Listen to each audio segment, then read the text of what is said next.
ஹரியானா சட்டசபை தேர்தலில் மத்திய பாஜக அரசின் அக்னி வீரர்கள் திட்டம், விவசாயிகளின் கோரிக்கையான வேளாண் பயிர்களுக்கான குறைந்தபட்ச ஆதரவு விலை சட்டம் உள்ளிட்டவற்றை முன்வைத்து ராகுல் காந்தி தலைமையில் காங்கிரஸ் தீவிர பிரச்சாரம் மேற்கொண்டு வருகிறது.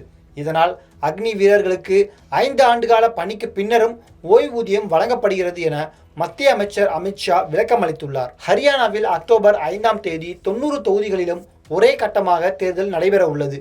அக்டோபர் 8ஆம் தேதி வாக்குகள் எண்ணப்பட்டு முடிவுகள் அறிவிக்கப்படும். ஹரியானாவில் தேர்தல் பிரச்சாரம் முடிவடைய சில நாட்களே உள்ள நிலையில் இறுதிக்கட்ட பிரச்சாரம் அனல் பறக்கிறது.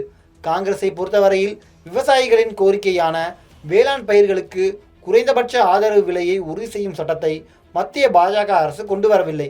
விவசாயிகள் போராட்டத்தை ஒடுக்குகிறது. விவசாயிகள் போராட்டத்தில் உயிர் நீர்த்த 700 பேரின் குடும்பங்களுக்கு அரசு வேலை என பேசியும் வாக்குறுதி அளித்தும் பாஜக மிரள வைத்துக் கொண்டிருக்கிறது.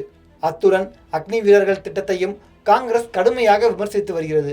லோக்சபா எதிர்க்கட்சி தலைவர் ராகுல் காந்தி நாட்டின் இராணுவ வீரர்களை ஒப்பந்த தொழிலாளர்களாக மாற்றுவதுதான் அக்னி வீரர்கள் திட்டம், நாட்டின் இராணுவத்தின் கண்ணியத்தை சீர்குலைக்கும் இத்திட்டத்தை கடுமையாக எதிர்ப்போம் என்றார்.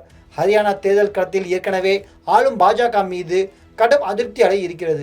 அதே நேரத்தில் காங்கிரசின் இடைவிடாத இந்த பிரச்சாரங்களுக்கு பதில் சொல்ல வேண்டிய நெருக்கடியிலும் பாஜக சிக்கியிருக்கிறது. ஹரியானாவில் இன்று தேர்தல் பிரச்சாரம் செய்த மத்திய உள்துறை அமைச்சர் அமித்ஷா, ராகுல் காந்தி ஒரு பொய் சொல்லும் இயந்திரம் போல செயல்படுகிறார், அக்னி வீரர்களுக்கு ஓய்வூதியமே இல்லை என பொய் பிரச்சாரம் செய்கிறார், நமது இளைஞர்களை இராணுவத்தில் சேர்க்கவே அக்னி வீரர்கள் திட்டம் கொண்டு வரப்பட்டது, ஆகையால் நமது இராணுவத்தில் சேர உங்கள் வீட்டு பிள்ளைகளை அனுப்புவதற்கு எந்தவித தயக்கமும் வேண்டாம், ஒவ்வொரு அக்னி வீரருக்கும் ஓய்வூதியம் உண்டு, 5 ஆண்டுகளுக்கு பின்னர் பணியே இல்லாமல் அக்னி வீரர்களுக்கு ஓய்வூதியம் வழங்கப்படும் என்றார்.